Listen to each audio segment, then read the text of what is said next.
Au sein de l'univers, existent des objets et des phénomènes tellement étranges qu'ils pourraient être sortis de l'imagination d'un auteur de science-fiction. Il y a des choses tellement différentes dans l'espace qu'il est difficile de s'en rendre compte depuis la Terre. Imaginez qu'une particule puisse vous traverser, qu'une planète se cache dans notre système solaire, que des nuages soient remplis de l'alcool que nous buvons. Il y a beaucoup de choses étranges dans l'univers, mais ce sont souvent les plus étonnantes qui nous apprennent le plus à son sujet. C'est saugrenu, inexplicable et incroyablement bizarre. Partons ensemble vers l'étrangeté de notre univers.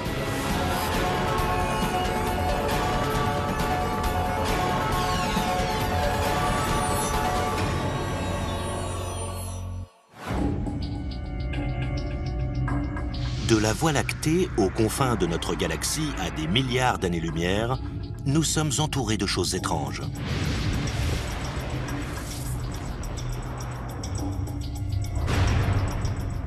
C'est difficile de comprendre certains concepts ou choses que nous trouvons dans l'espace, parce que ce qu'il y a sur la Terre est très différent. Plus on pense apprendre, moins on sait de choses. Il nous reste à découvrir une quantité infinie de choses étranges dans l'univers. L'univers regorge d'objets et de phénomènes mystérieux que nous ne comprenons pas encore complètement. Aussi étrange que cela puisse paraître, les astronomes ont découvert des nuages interstellaires remplis du même alcool que celui que contient la bière. Il existe un nuage étrange qui est fait de molécules organiques, et en particulier d'alcool éthylique. C'est le type d'alcool que nous buvons. C'est assez drôle de se dire qu'il existe une énorme distillerie cosmique pour de vrai. Mais c'est bien le cas. Les nuages moléculaires géants sont des ensembles gigantesques de gaz et de poussière. Certains font jusqu'à 1000 fois la taille de notre propre système solaire. Leur noyau dense et imposant permet la création de molécules complexes qui peuvent produire un cocktail cosmique.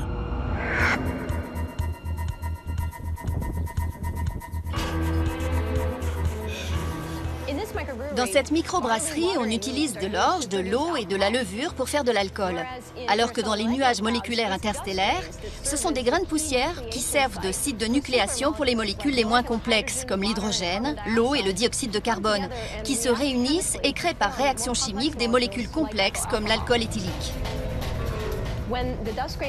Lorsque ces grains de poussière se rapprochent du centre du nuage moléculaire et de son noyau, ils peuvent être assez chauffés pour que s'évaporent certaines molécules complexes, ce qui dégage de l'alcool éthylique dans l'espace.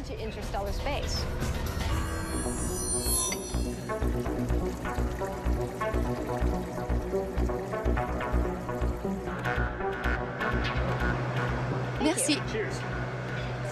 Comme dans cette microbrasserie, les grains de poussière des nuages moléculaires sont des lieux de rencontre pour que les molécules esselées se réunissent pour en former de plus complexes. Le premier nuage d'alcool a été découvert en 1975. Depuis, on a pu observer encore plus de ces nuages vraiment étranges. Le G34-3, qui se trouve dans la constellation Aquila, fait 1 millier de fois le diamètre de notre système solaire.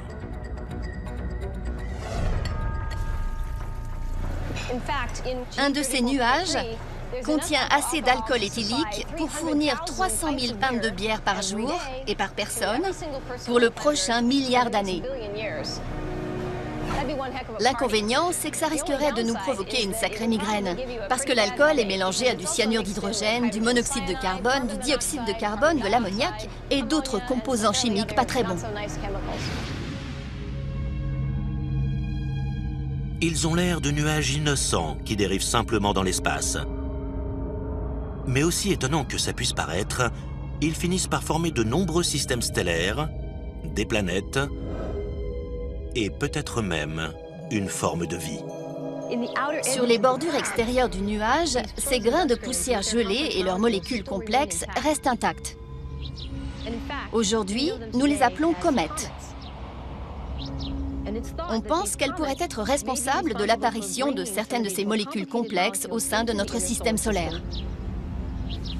Elle pourrait même avoir imprégné notre planète de ces molécules qui sont la base des acides aminés dont nous avons besoin pour vivre. Notre Soleil, tout comme la Terre, a été créé à partir d'un nuage interstellaire, un peu comme ce nuage d'alcool. Si on a les bons ingrédients organiques, on a les bons ingrédients pour la vie. C'est assez étrange de se dire qu'il y a un gigantesque nuage d'alcool dans l'espace. Mais ce que j'aime, c'est qu'il y ait ces simples molécules organiques, et l'alcool en fait partie, un peu partout dans la galaxie et l'univers. Elles sont partout. Si on réduisait la Terre en poussière, ça ressemblerait à un nuage interstellaire, avec tous les composants chimiques dont nous sommes faits. Des nuages chargés d'alcool pourraient avoir contribué à la création de la vie sur Terre. Mais bien que cela puisse paraître incroyable, il pourrait exister une forme de vie dans d'autres genres d'étranges nuages. Vénus, la deuxième planète la plus proche du Soleil, a une surface brûlante. Mais étrangement, ces nuages, qui flottent à une altitude d'environ 50 km, ont une température qui leur permettrait d'abriter la vie. Les températures sont semblables à celles de la surface de la Terre. La pression atmosphérique est similaire également. Alors, si la vie est possible sur Terre, elle pourrait l'être dans les mêmes conditions sur Vénus. S'il y a de la vie dans les nuages de Vénus, comment est-elle arrivée là? L'atmosphère de Vénus est le résultat de ce qu'on appelle l'effet de serre. L'accumulation de dioxyde de carbone a provoqué une montée des températures en surface. S'il y a eu un océan liquide sur Vénus, il a dû s'évaporer et disparaître dans l'espace. Il a pu migrer dans les couches supérieures et plus accueillantes de l'atmosphère.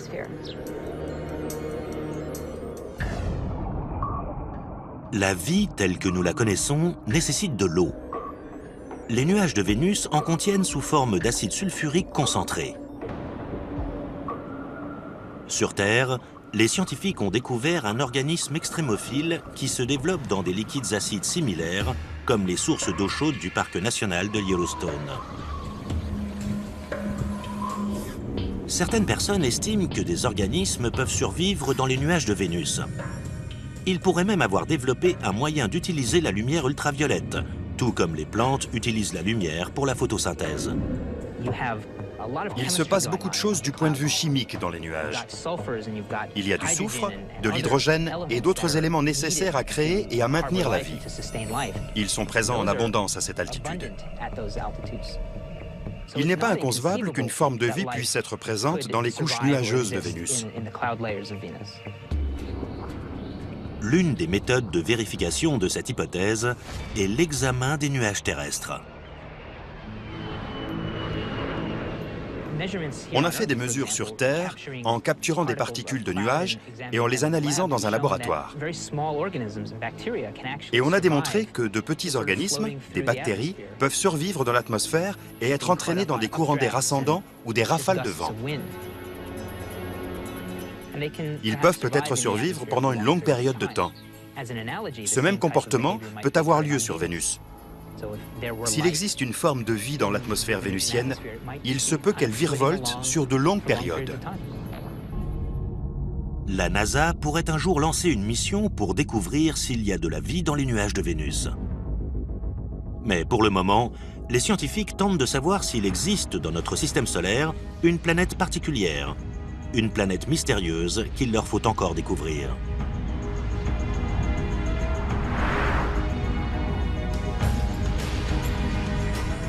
La planète X existe peut-être au-delà de Neptune.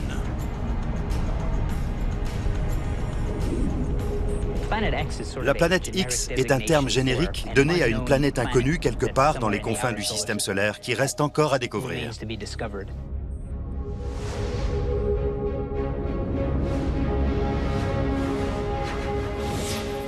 Les astronomes ont commencé à spéculer sur la possibilité d'une planète supplémentaire en observant la ceinture de Kuiper, un dépôt de roches de glace au-delà de l'orbite de Neptune.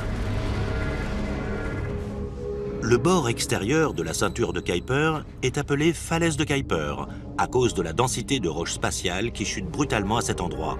Ça pourrait être provoqué par l'interaction gravitationnelle de Neptune ou peut-être par une planète inconnue. L'une des hypothèses concernant la chute des objets dans la ceinture de Kuiper observée après 50 ou 50 unités astronomiques est qu'il pourrait y avoir une planète dans les environs qui provoquerait le phénomène observé dans cette zone. Pendant des décennies, les scientifiques se sont demandé combien de planètes comporte notre système solaire. Existe-t-il réellement une planète X? À sa découverte, Pluton a été désigné comme étant la planète X. Plus récemment, on a découvert des objets dans la ceinture de Kuiper, comme Eris ou Sedna, qu'on a également qualifié de planète X. On peut toujours découvrir un très grand objet dans les profondeurs du système solaire. C'est pourquoi persiste l'idée que cette planète X, ou qu'une autre planète mystérieuse, se cache quelque part.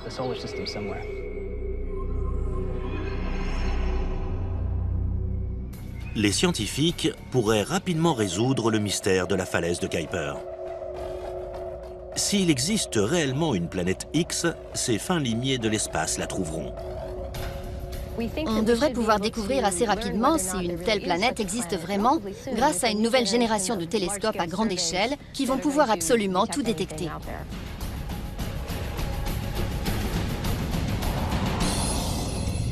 Nous ne sommes pas sûrs que la planète X existe.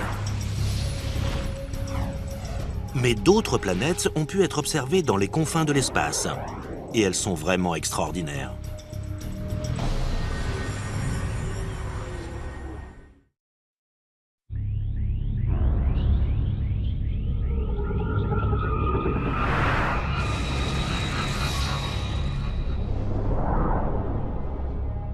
Notre système solaire possède quelques planètes un peu étranges, mais nous ne sommes pas les seuls. De très puissants télescopes ont identifié à ce jour près de 300 planètes situées bien au-delà de notre système solaire. On les appelle exoplanètes. Les plus étranges sont les planètes de pulsars. Contrairement à la plupart qui orbitent autour d'une étoile comme notre Soleil, ces planètes tournent autour d'une étoile à neutrons en rotation rapide, appelée pulsar, qui émettent un faisceau de lumière par rayonnement électromagnétique, un peu comme un phare. Dans les années 90, des scientifiques ont découvert un trio de planètes de pulsars dans la constellation de la Vierge, à environ 900 années-lumière. À mon avis, ce sont les planètes les plus étranges de l'univers. Ces planètes sont vraiment proches du pulsar. Et ce n'est pas vraiment l'endroit idéal. Personne ne s'attendait à trouver des planètes à cet endroit. Parce qu'un pulsar, ou une étoile à neutrons, est en fait le résidu d'une explosion de supernova. Une étoile s'est déchirée et a créé l'une des explosions les plus violentes qui ait eu lieu dans l'univers. Alors qu'est-ce que ces planètes font là? C'était une vraie surprise. Il y a 3 planètes comme ça, et l'une d'entre elles ont une masse 4 fois supérieure à celle de la Terre, et la troisième, le double de celle de la Lune. Ce sont des petites planètes. Elles tournent tellement près de leur étoile à neutrons qu'elles pourraient presque entrer dans l'orbite de Mercure. Elles sont vraiment proches.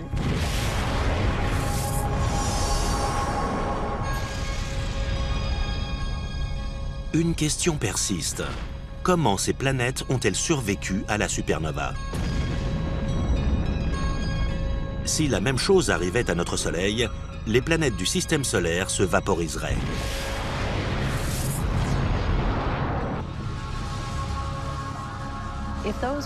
Si les planètes que nous voyons étaient là au moment de la supernova, et si elles y ont survécu, toute forme de vie qui aurait pu s'y trouver s'est probablement éteinte. Nous n'avons aucun espoir.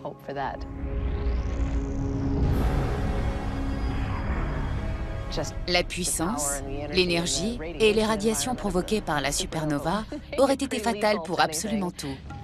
Si les 3 planètes n'étaient pas dans l'orbite de l'étoile au moment de son explosion, comment seraient-elles arrivées là? Peut-être que ces étranges planètes de pulsars ont été créées à partir des débris de la supernova, l'étoile qui a explosé. Peut-être qu'une partie de l'étoile ne s'est pas vraiment échappée et qu'elle contenait assez de matière pour que les 3 planètes puissent être formées. Nous n'avons aucune certitude à ce sujet. elles remettent tout ce que nous pensions en question. Les planètes de pulsars nous offrent un tout nouvel aperçu sur la formation des systèmes solaires dans l'univers. Si les planètes de pulsars se sont formées après l'explosion de la supernova, cela prouve que la formation des planètes peut se faire dans des environnements assez extrêmes et inattendus. On n'a peut-être pas besoin de quelque chose d'aussi ordonné que le gaz qui a formé notre système planétaire. C'est une bonne chose. Mais si elles étaient présentes avant l'explosion et sont restées liées à l'étoile, c'est très intéressant, car ça démontre que le lien entre les planètes peut survivre dans certaines circonstances. Les planètes de pulsars sont de vraies curiosités. Mais les étoiles à neutrons ou les pulsars autour desquels elles gravitent sont également très étranges.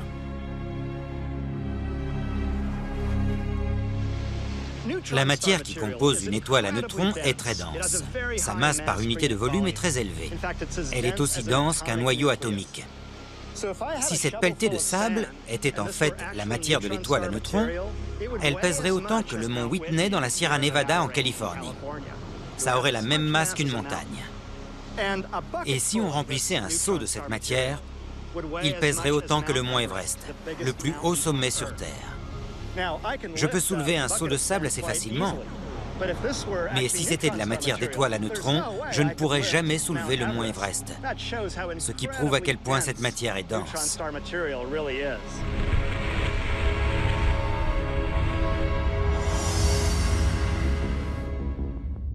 Il existe deux types d'étoiles à neutrons.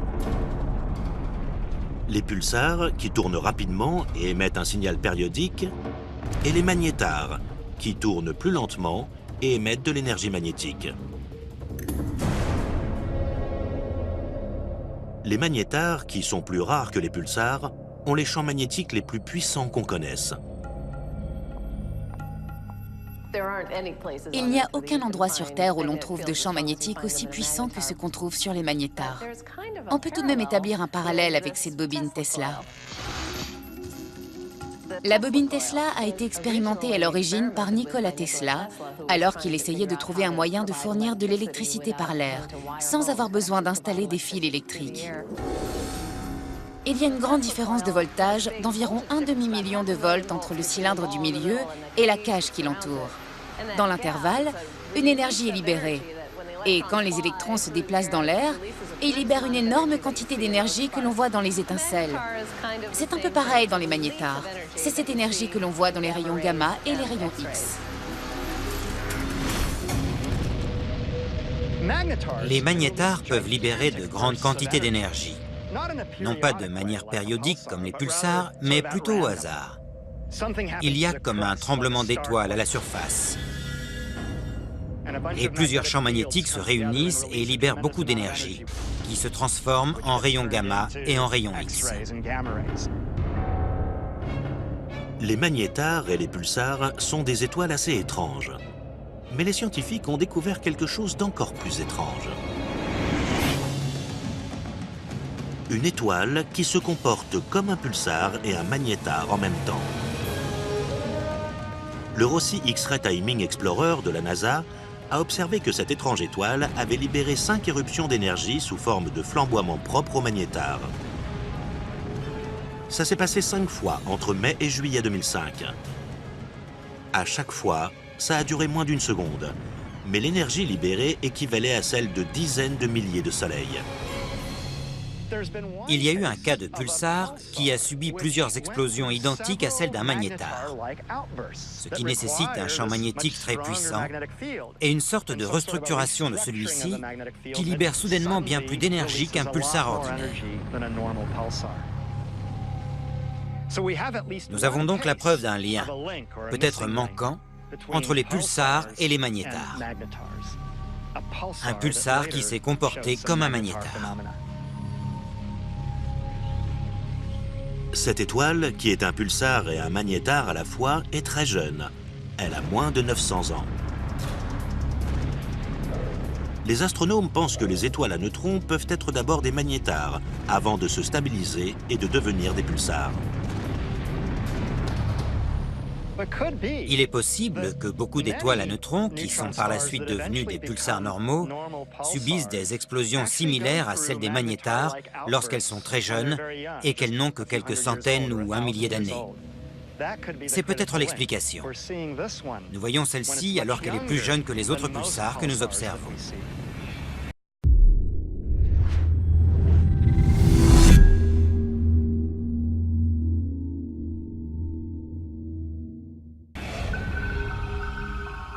Il existe des étoiles inhabituelles dans le cosmos.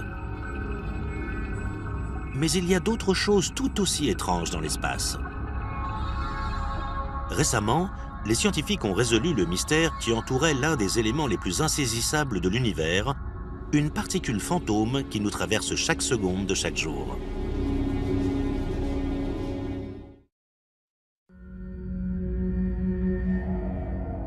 L'univers regorge d'un nombre infini de planètes et d'étoiles anormales.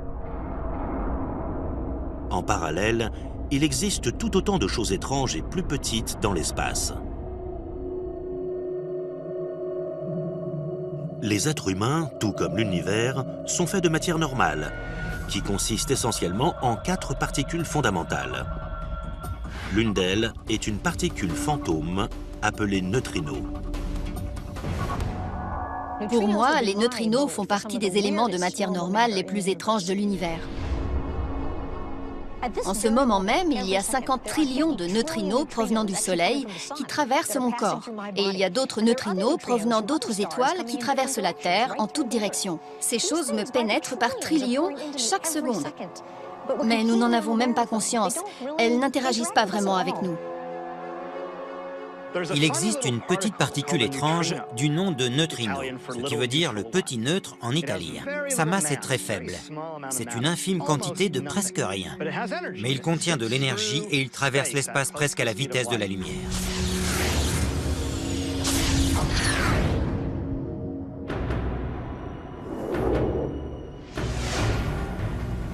Ces choses n'ont pas d'interaction. Mais imaginez l'équivalent d'un morceau de plomb d'une épaisseur d'une année-lumière. Si on envoyait un rayon de neutrinos dans sa direction, la moitié d'entre eux traverserait le plomb et en sortirait indemne.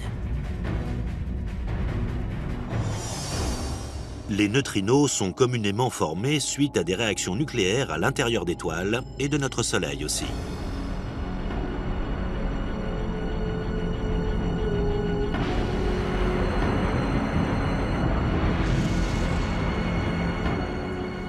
Environ 60 milliards de neutrinos solaires nous traversent à chaque seconde.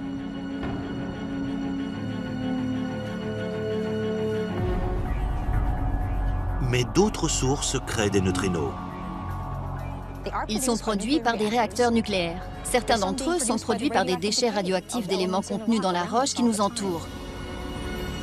D'autres sont produits lorsque les rayons cosmiques pénètrent dans notre atmosphère. Quand ils le font, c'est avec la puissance d'une balle rapide allant à près de 150 km/h.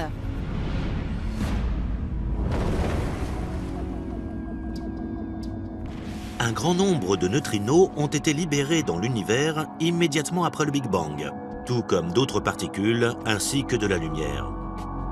Les humains sont les descendants de ce mélange.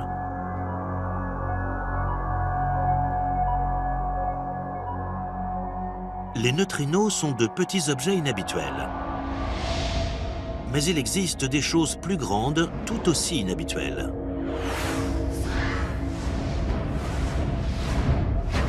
Les astéroïdes sont des restes rocheux de la formation du système solaire. Ces rochers de l'espace sont à la base en orbite dans la ceinture d'astéroïdes entre Jupiter et Mars. Parmi le milliard d'astéroïdes présents dans la ceinture, l'un d'eux est vraiment excentrique. L'un des astéroïdes les plus étranges s'appelle Toutatis. Et je suppose que s'il attire notre attention, c'est parce qu'il n'est pas tout à fait rond. Il a une forme un peu originale.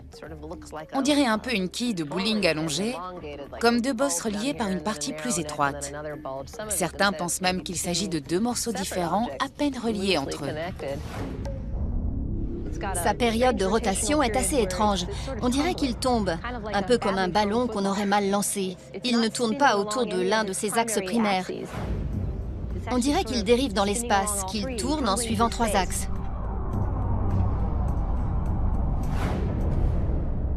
L'orbite de Toutatis a une forme très elliptique, qui le porte de la ceinture d'astéroïdes à l'orbite de la Terre. C'est un astéroïde qui croise l'orbite de la Terre, ce qui en fait un danger dans la mesure où il pourrait nous percuter. En septembre 2004, Toutatis s'est rapproché dangereusement. L'astéroïde est entré dans un rayon d'1,5 million de kilomètres, soit 4 fois la distance qui nous sépare de la Lune. C'est très proche pour un astéroïde. Il est très grand, et s'il s'écrasait sur la Terre, il ne serait pas du tout ralenti par notre atmosphère. Il frapperait fort, et ce serait dévastateur pour la Terre.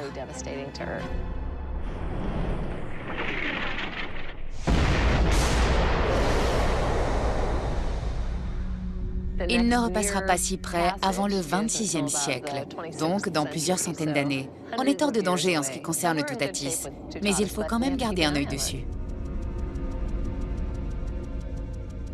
Toutatis n'est pas un astéroïde comme les autres. Mais il y a des corps célestes bien plus grands et plus étranges qui errent dans l'univers. Une lune, également appelée satellite, est un corps céleste qui tourne autour d'une planète ou d'un objet plus petit, comme une planète naine ou un astéroïde. Il existe environ 240 lunes rien que dans notre système solaire. Pourtant, notre Lune est le seul satellite du système solaire qui éclipse totalement le Soleil.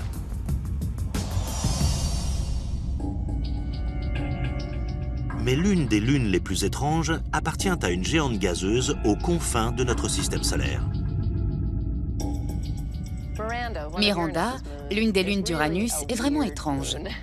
Elle est très petite et mesure moins de 500 km de diamètre. C'est à peu près la distance qui sépare New York de Washington. Mais elle est vraiment hors du commun. Miranda a été surnommée la lune Frankenstein de notre système solaire à cause de sa surface irrégulière. La surface comporte beaucoup d'irrégularités, de canyons, de défauts et de failles.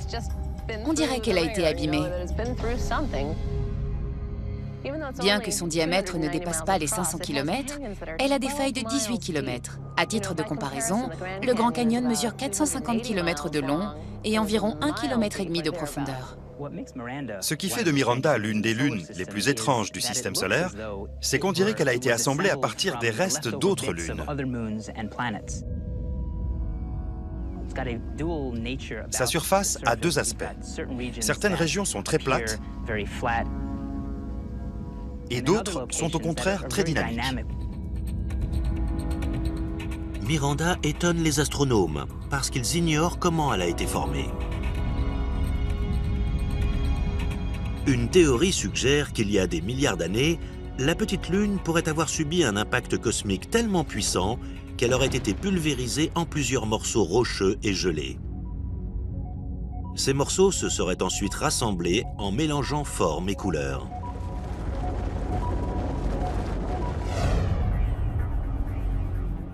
Mais une autre hypothèse suggère que la surface de Miranda est le résultat de la création de failles dues à des pressions énormes qui poussent de grandes masses rocheuses au-delà de leurs limites.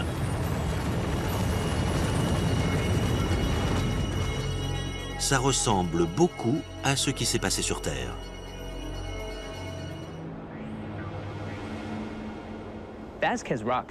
Vasquez Rocks, en Californie, est apparu parce que 2 plaques tectoniques se sont rencontrées et ont exercé une grande pression l'une contre l'autre. Afin de soulager cette pression, on crée des plis à la surface, d'où ces grandes irrégularités que l'on observe partout. Quelque chose de similaire se passe sur Miranda, où il y a une pression énorme sur la surface qui cause la création de plis et de failles, d'où les pics et les escarpements que nous voyons. Miranda n'est qu'un des objets inexplicables parmi 1 million d'autres qui composent la Voie lactée. Mais notre galaxie n'est pas la plus bizarre de l'univers. Il y en a d'autres qui nous obligent à redéfinir le mot « étrange ».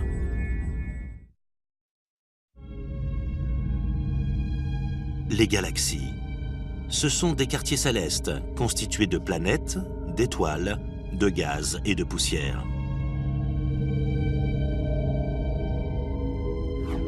Il en existe au moins 100 milliards dans l'univers qu'il nous est possible d'observer. Beaucoup d'astronomes estiment que les plus étranges sont les galaxies lumineuses en infrarouge. Quand on les observe sous lumière infrarouge, elles sont 100 fois plus brillantes que les autres galaxies. Elles font partie des plus lumineuses de l'univers. L'énorme quantité d'énergie dégagée par ces galaxies ultralumineuses en infrarouge est le résultat d'explosions lors de la formation d'étoiles.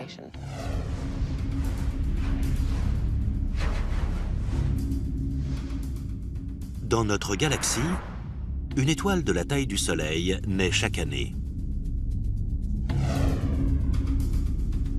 Mais dans ces galaxies lumineuses en infrarouge, une centaine de nouvelles étoiles se forment chaque année.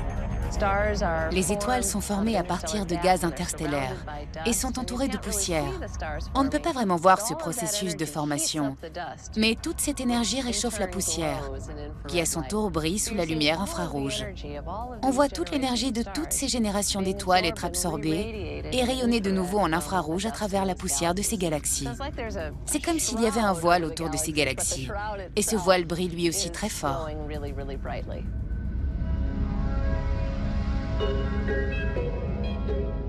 Les galaxies lumineuses en infrarouge ont été découvertes dans les années 80, quand le télescope spatial infrarouge IRAS a remarqué des galaxies très lumineuses dans des longueurs d'onde infrarouges qui étaient un trillion de fois plus puissantes que le Soleil. L'une de ces galaxies les plus lumineuses a été identifiée sous le nom F15307 + 3252. Elle est située à 7 milliards d'années-lumière dans la constellation du Bouvier. Les numéros dans ces noms font référence à la direction et aux coordonnées dans le ciel auxquelles on peut trouver l'élément. Celui-ci est très lumineux à une certaine distance. Et c'est une découverte très intéressante car il y a tant d'étoiles en formation et nous voulons comprendre pourquoi. Comment est-ce que ça s'est produit? Qu'est-ce qui a déclenché cette grande quantité de formation d'étoiles que nous observons? L'une des hypothèses est que ces galaxies sont très actives parce qu'elles sont le résultat soit de fusion, soit de tentatives de fusion avec d'autres galaxies. Quand une galaxie se rapproche d'une autre ou même entre en collision avec elle, il peut y avoir une compression d'une grande quantité de gaz qui peut déclencher une vague de formation d'étoiles ou canaliser de manière efficace le gaz dans un trou noir, ce qui crée de la chaleur autour du disque d'accrétion. À ce jour, nous recherchons encore activement l'explication du processus qui crée ces galaxies inhabituelles.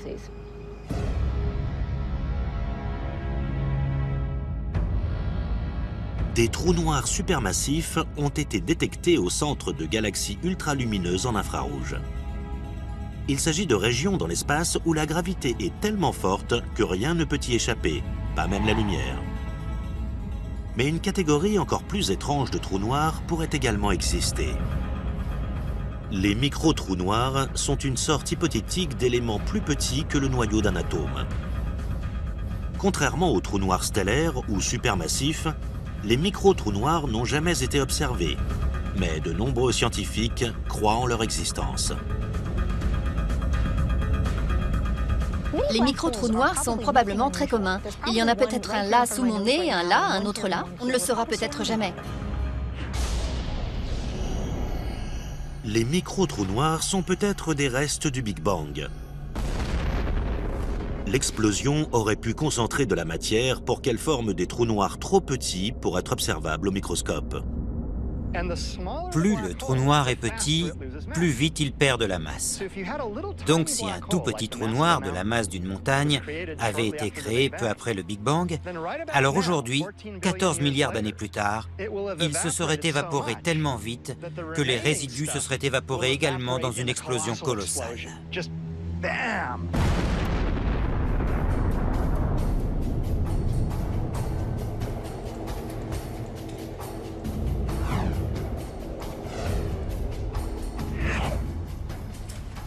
Les scientifiques pourraient démontrer l'existence de micro-trous noirs en les créant de manière temporaire sur Terre.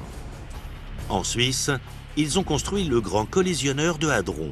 C'est un accélérateur de particules qui devrait être capable de faire entrer en collision des particules subatomiques pour reproduire les énergies qui existaient moins d'une seconde après le Big Bang.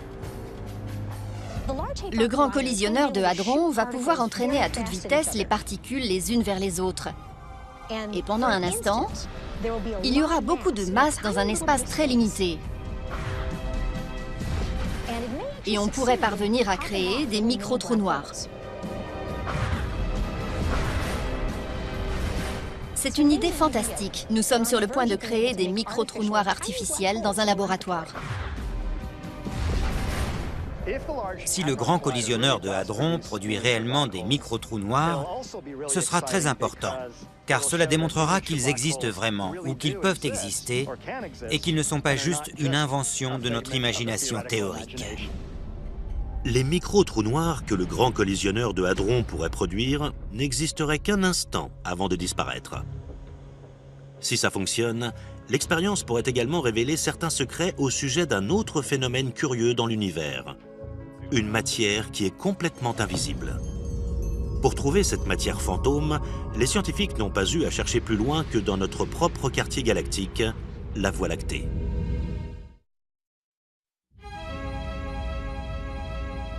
Aussi étrange que cela puisse paraître, les planètes, les étoiles, les lunes et les galaxies représentent moins de 20% de toute la matière présente dans l'univers. Le reste est composé de matière noire, une forme de matière que nous ne voyons pas, mais qui est présente partout.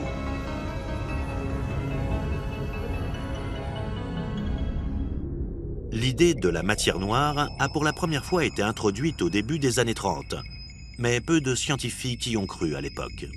Au cours des 20 dernières années, les preuves de l'existence de ce phénomène invisible se sont multipliées. Quand on a commencé à dessiner la carte de la Voie lactée, on a remarqué que les étoiles au bord de la galaxie se déplaçaient si rapidement qu'elles auraient dû en sortir. Mais ce n'est pas le cas. Elles sont retenues par quelque chose d'invisible, quelque chose qui ajoute de la force d'attraction à la galaxie, de la gravité.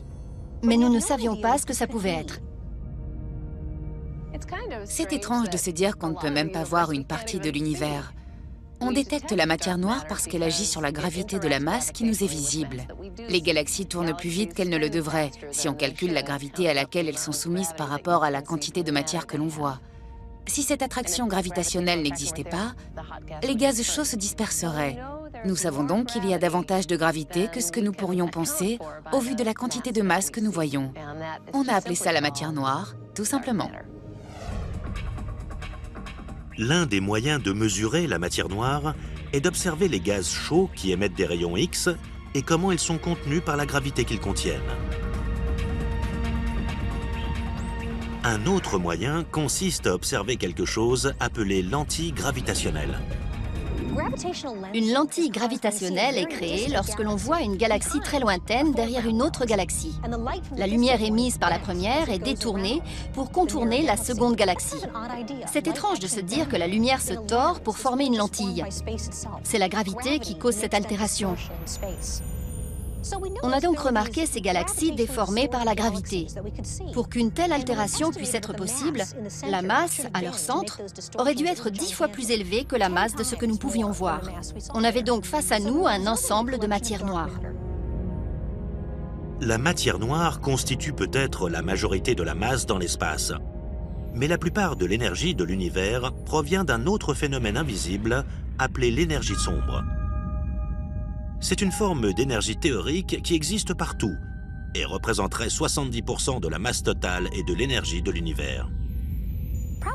Ce qui est le plus bizarre, c'est que la chose qui reste la plus mystérieuse de l'univers soit quelque chose appelé énergie sombre.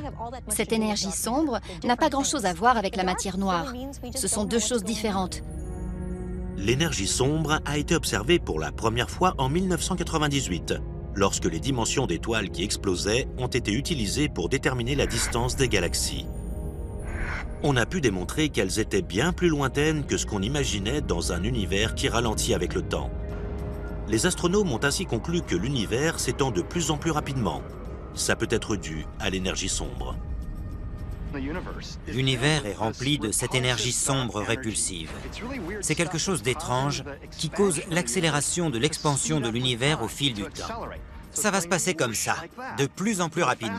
Et c'était très étrange au moment où on l'a découvert. Ce n'est pas quelque chose qu'on avait anticipé. On dirait bien qu'une plus grande partie de l'univers est constituée d'énergie sombre. C'est une substance qui est sombre. Elle ne brille pas. On ne peut pas la voir. Mais elle fait s'accélérer l'expansion de l'univers. C'est quelque chose qui annule la gravité. La matière normale et l'énergie ont tendance à ralentir le rythme auquel les choses s'éloignent les unes des autres parce qu'elles s'attirent les unes les autres grâce à la gravité. Mais l'énergie sombre accélère ce rythme. Une théorie suggère que l'énergie sombre va accélérer l'expansion de l'espace à tel point que l'univers éclatera en lambeaux dans 50 milliards d'années. Si c'est le cas, alors non seulement des groupes de galaxies seront séparés les uns des autres, mais les galaxies elles-mêmes se déchireront, puisque les étoiles s'éloigneront à la vitesse de l'éclair. Alors les systèmes solaires, les systèmes planétaires seront détruits. Par la suite, ce seront les planètes qui seront détruites, ainsi que les humains et même les atomes et les particules subatomiques. L'univers regorge d'éléments étranges et intéressants. Mais le plus étonnant d'entre eux pourrait bien se trouver dans notre jardin. À mes yeux, la chose la plus étrange de l'univers est de loin la Terre. J'y vis, alors j'y connais quelque chose. C'est un endroit surprenant. Une planète rocheuse située près d'une étoile et où pousse toute cette verdure qui, grâce au soleil, devient de la nourriture. C'est étrange, même si pour les autres, ça n'a rien de vraiment extraordinaire, parce que c'est chez eux. Je dirais que la chose la plus étrange dans le cosmos, ce sont les êtres humains. Nous sommes vraiment hors du commun. Et nous n'avons encore trouvé aucun être semblable dans tout l'univers. Ce qui ne veut pas dire qu'il n'en existe pas. Nous sommes assez étranges.